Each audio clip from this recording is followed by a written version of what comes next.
नमस्कार बच्चों, मैं हिंदी शिक्षिका आभा हडिया इसके पहले 2 वीडियो बना चुकी हूँ। उसमें समास के प्रकार और अव्ययभाव समास मैं दोनों उसमें अच्छे से समझा चुकी हूँ।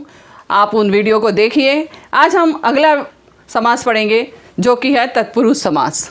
तत्पुरुष समास पढ़ने से पहले हमें ये जानना होगा कि तत्पुरुष समास में क्या होता है। तत्पुरुष समास हम पढ़ेंगे, उसके पहले हम ये जानेंगे कि ये कारक विभक्ति है। इन कारक विभक्ति के प्रयोग से ही तत्पुरुष समास को पहचाना जा सकता है, और उसको पहचानने से पहले इस कारक विभक्ति को जानना आपके लिए अत्यंत आवश्यक है। ये कुछ कारक शब्द हैं जो कि इस्तेमाल किए जाते हैं समास में। सबसे पहले कारक विभक्ति में 8 कारक विभक्ति होती है। कर्ता ने कर्म को करण से संपादन के लिए अपादान से संबंध का की के अधिकरण में पर संबोधन है अरे अहो। ये कारक विभक्ति है। आप चाहें तो इसे मेरे साथ याद कर सकते हैं।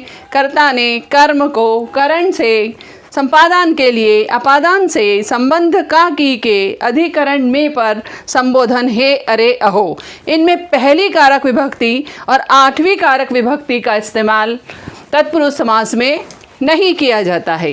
इसमें कर्ता शब्द का प्रयोग नहीं किया जाएगा और संबोधन में हे अरे अहो का प्रयोग नहीं किया जाता।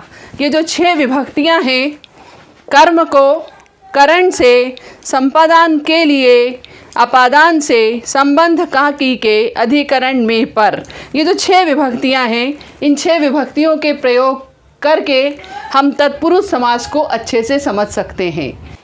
आइए अब हम पढ़ते हैं तत्पुरुष समास। तत्पुरुष समास की एक परिभाषा है। जिस सामासिक शब्द में कर्म विभक्ति से लेकर अधिकरण विभक्ति का लोप होता है वहाँ तत्पुरुष समास होता है। इस परिभाषा से हमें ये समझ में आता है कि कर्म विभक्ति और अधिकरण विभक्ति तक, कर्म से लेकर अधिकरण तक की विभक्ति में जब लोप होता है तो वहाँ पर तत्पुरुष समास होता है। जैसे सबसे पहले यदि हम बात करें कर्म तत्पुरुष समास। कर्म तत्पुरुष समास में हमने कारक विभक्ति में पढ़ा था कि कर्म तत्पुरुष समास में को विभक्ति का प्रयोग किया जाता है। इससे संबंधित कुछ शब्द हो सकते हैं, बहुत सारे शब्द हो सकते हैं।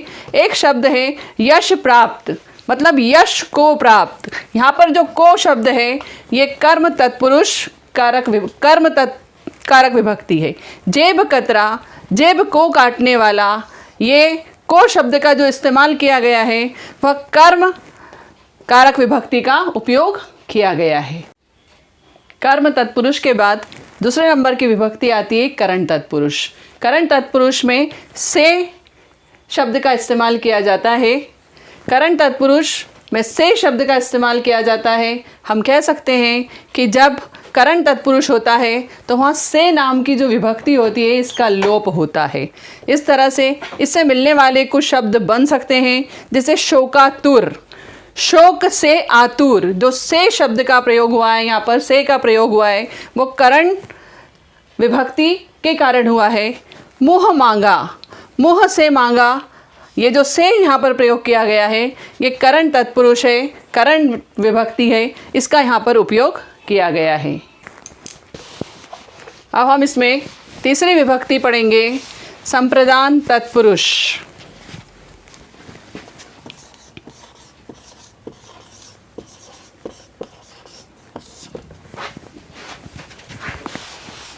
जिसकी की विभक्ति होती है के लिए।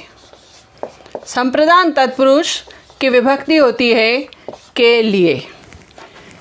इसमें के लिए शब्द का लोप होता है, इसलिए संप्रदान तत्पुरुष से बनने वाले शब्द कुछ इस तरह से हो सकते हैं, जैसे विद्यालय।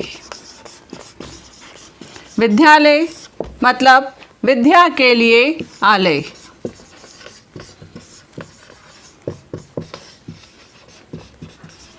विद्या के लिए आलय। के लिए जो है वह संप्रदान विभक्ति है। के लिए का प्रयोग संप्रदान में किया जाता है। डाक व्यय,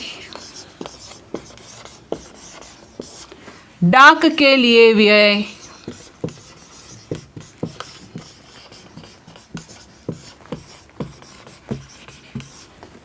के लिए मतलब संप्रदान तत्पुरुष। इस तरह से संप्रदान तत्पुरुष को समझने के लिए जब उसका लोप होगा तो के लिए से वह विभक्त हो जाएगा। विद्यालय और डाक व्यय ऐसे ही शब्द हैं, और भी इससे मिलते जुलते अनेक शब्द हो सकते हैं। अब हम इस कड़ी में अगला पढ़ेंगे अपादान तत्पुरुष समास।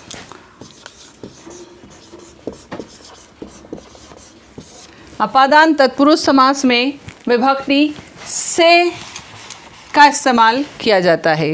विभक्ति से लगती है। अपादान में विभक्ति से का प्रयोग किया जाता है। इसके अपने शब्द होते हैं और इन शब्दों के आधार पर पथभ्रष्ट,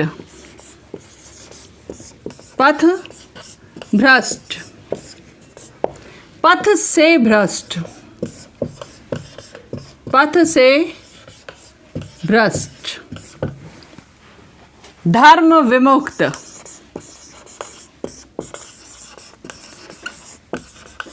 धर्म से विमुक्त,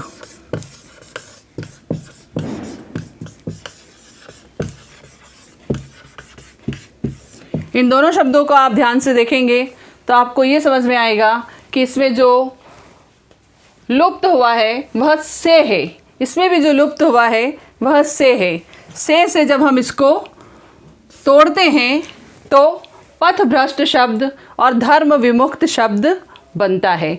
ऐसे और भी बहुत सारे शब्द हो सकते हैं। अगला हम पढ़ेंगे इसमें संबंध तत्पुरुष समास। संबंध तत्पुरुष समास से आप समझते हैं कारक विभक्ति का, की, के से यह टूटता है। किसे टूटता है? का, की और को। इन शब्दों से संबंध तत्पुरुष समास टूटता है। का, की के संबंध बताते हैं। राम कहानी,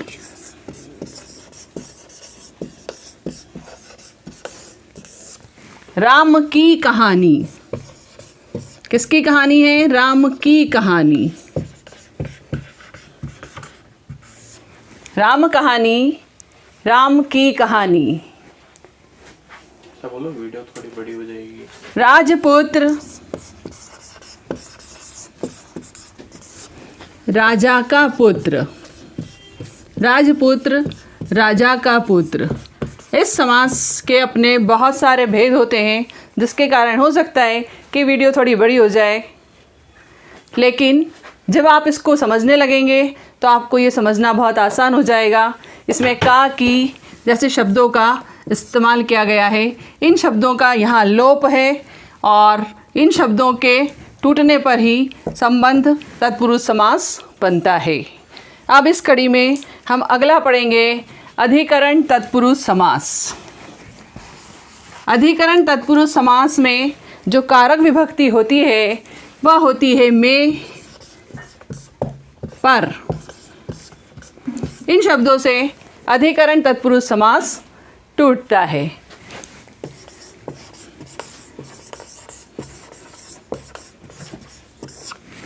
आइए हम देखते हैं अधिकरण तत्पुरुष समास के उदाहरण किस तरह से हो सकते हैं।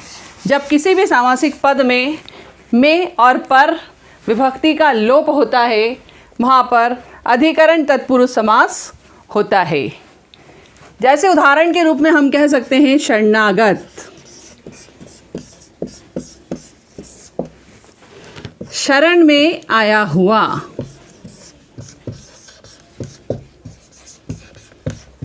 शरण में आया हुआ।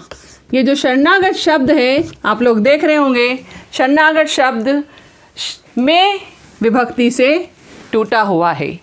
दूसरा शब्द हम इस्तेमाल कर सकते हैं घुड़सवार। घुड़सवार, घोड़े पर सवार। जब हम इसको तोड़ते हैं